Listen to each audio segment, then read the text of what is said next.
Ẹ kú ojúmọ́ gbogbo ẹni tó ń gbọ́ mi nílé lóko, mo kí yín.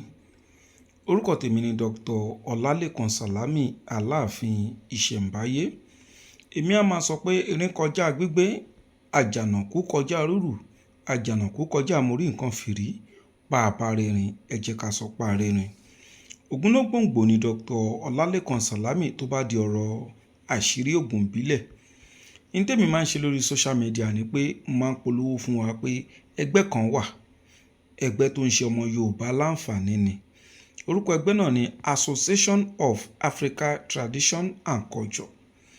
Èmi Dr. Lékan Sàlámì náà ni Ọlọ́run fi ṣe olùdásílẹ̀ àti olórí fún ẹgbẹ́ náà. Ní ta máa ń ṣe nínú ẹgbẹ́ yẹn òun náà ni pé a máa ń kọ́ra wa ní àwọn nǹkan táwọn baba ńlá wa tó ń lò láyé àtijọ́ kó tó di pé ayédáyé olóyìnbó. Àǹfààní tó wà nínú ẹgbẹ́ tí mò ń sọ yìí òun náà ni pé n tí wọ́n bá mọ̀ tó bá darapọ̀ mẹ́gbẹ́ náà times 20 nǹkan tó mọ̀ yẹn wà bẹ̀rẹ̀ sí ní mọ̀. Tó bá yẹ pé ògùn ìbílẹ̀ 10 péré ló mọ̀ tó bá darapọ̀ mẹ́gbẹ́ yẹn wà á mọ̀ kọjá ògùn 200 nǹkan tó dá mi lójú ni láàrin àsìkò péréte. Nítorí pé bí wọ́n ṣe mọ ògùn 10 yẹn tó bá ṣe ń sọ nínú ẹgbẹ́ wà á máa rí àwọn èèyàn tó wà nínú ẹgbẹ́ yẹn náà tó máa sọ ògùn ẹyọ kan méjì fún ẹ. Àwa tá sì wà nínú ẹgbẹ́ náà a lé ní 200. Ó túmọ̀ sí pé àǹfààní ńlá òun ni Ọlọ́run gbé kalẹ̀ látọwọ́ Dr. Lékan Sàlámì.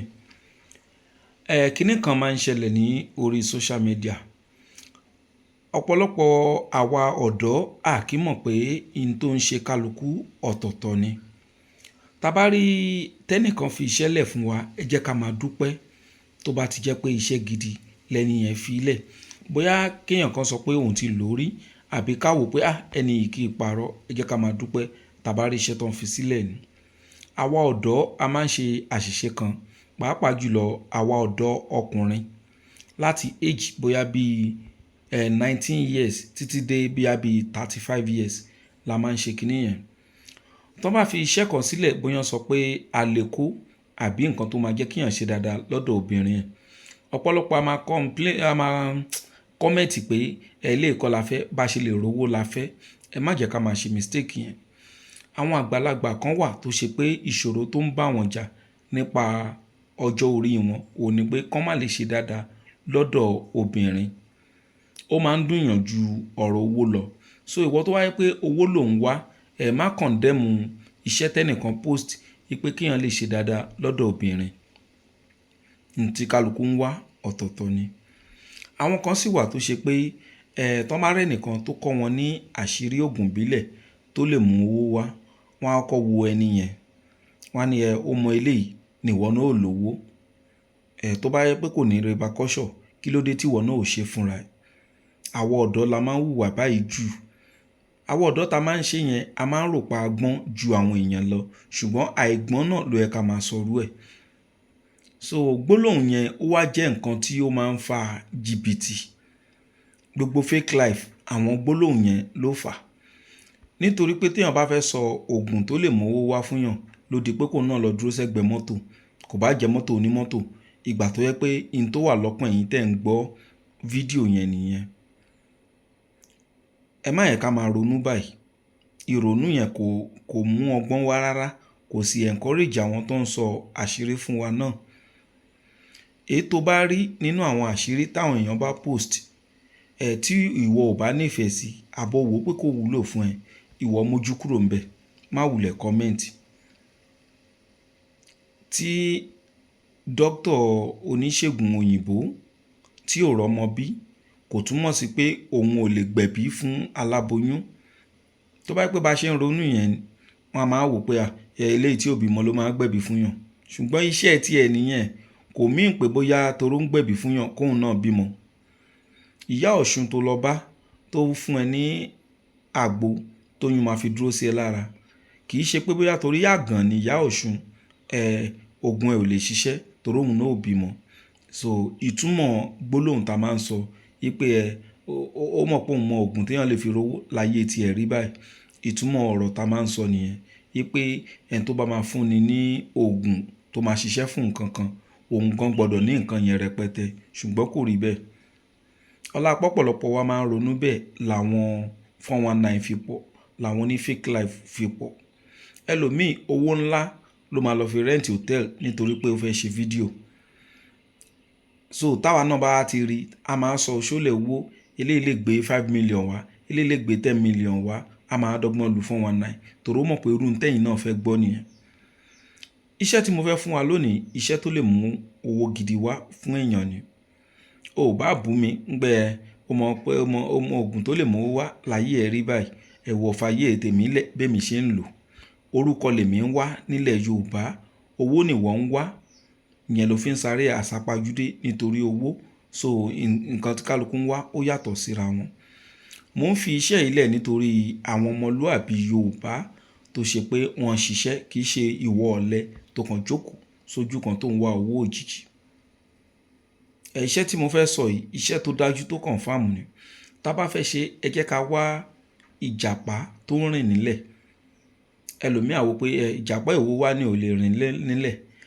Méjì ni ìjàpá. Ìjàpá kan wà tó ṣe pé inú omi ló ti ń ṣe ìgbésí ayé ẹ̀. Ìjàpá kan wà tó ṣe pé orí ilẹ̀ ló ti ń ṣe ìgbésí ayé ẹ̀. Àwọn èyí tó wà nínú omi yẹn náà wọ́n máa ń rìn lórí ilẹ̀, ṣùgbọ́n ká lè mọ èyí tí mò ń sọ gangan, mo yẹ sọ fún wa ni pé ìjàpá orí ilẹ̀ la máa wá fún iṣẹ́ tí mo fẹ́ sọ yìí. A wá mú ìjàpá orí ilẹ̀ yìí, á jù sínú odó. Tá bá jù sínú odó, a wá kó ewé àbámọdá 201 a kó sí. A wá gún.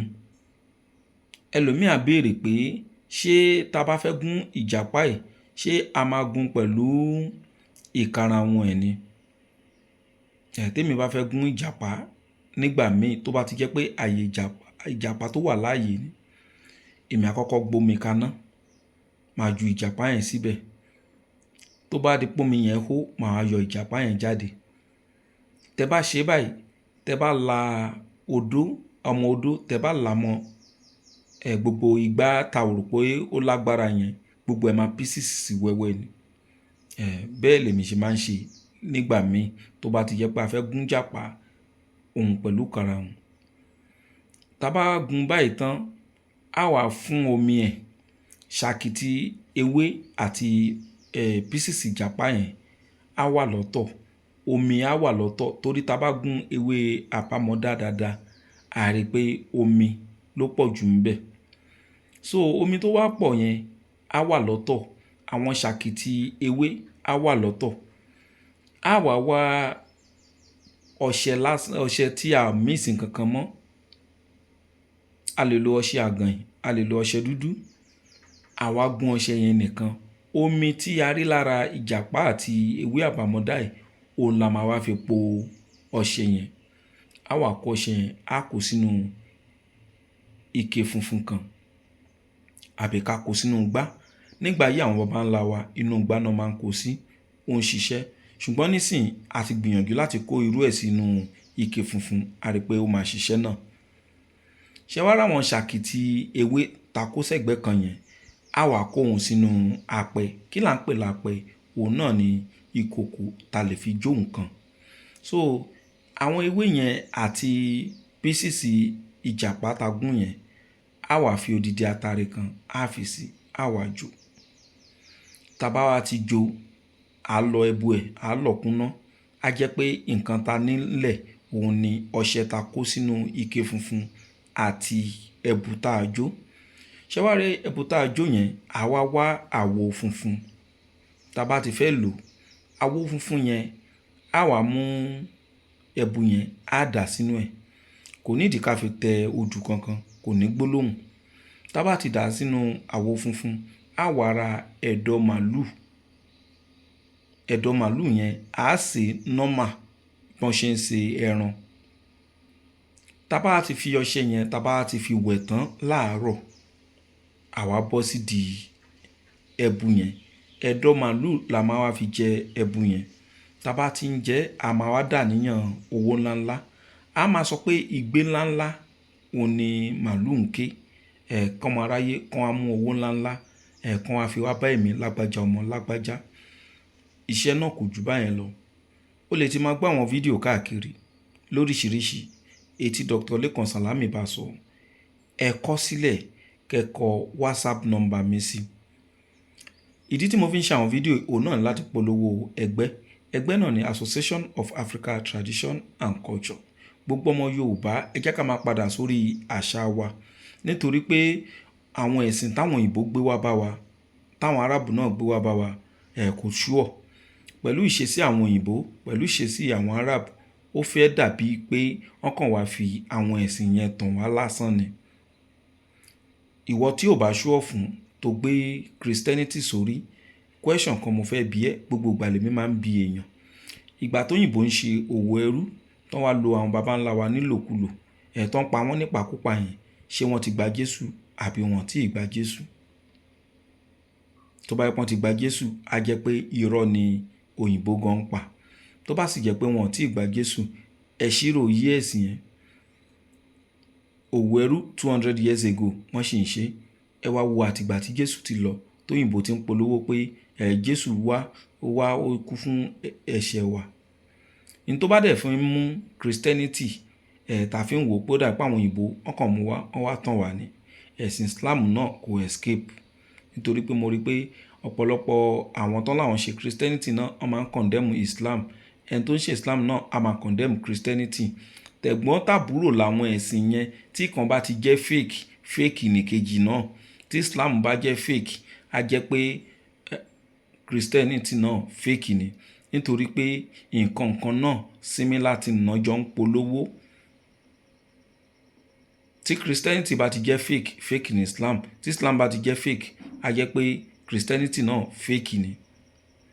Tó bá jẹ́ pé irọ́ ni Christianity, pé Jésù ò wáyé, Islam náà òun náà polówó Jésù, á jẹ́ pé irọ́ náà jọ ń pa. Ṣùgbọ́n òdodo tó wà ńbẹ̀ ò ní pé ẹ jẹ́ ká mú nǹkan tiwantiwa, ẹ jẹ́ ká mú lókùnkúndùn, á dára fún wa o. Wọ́n tó bá fẹ́ darapọ̀ mọ́ ẹgbẹ́ tèmi ń polówó, ẹ kàn sí mi ní WhatsApp nọ́mbà mi 08028565188. Á dára fún wa o. Mi ò tako ẹ̀sìn kankan, ṣùgbọ́n mò ń sọ fún wa pé ó ti ń jọ bẹ́ẹ̀ ni. Ẹ má jẹ́ ká máa kórìíra ara wa nítorí ẹ̀sìn. Ẹ jẹ́ káwa ọmọ Yorùbá ká fọwọ́sowọ́pọ̀. Àṣà àti ìṣe àwọn baba ńlá wa, ẹ má jẹ́ kó parun.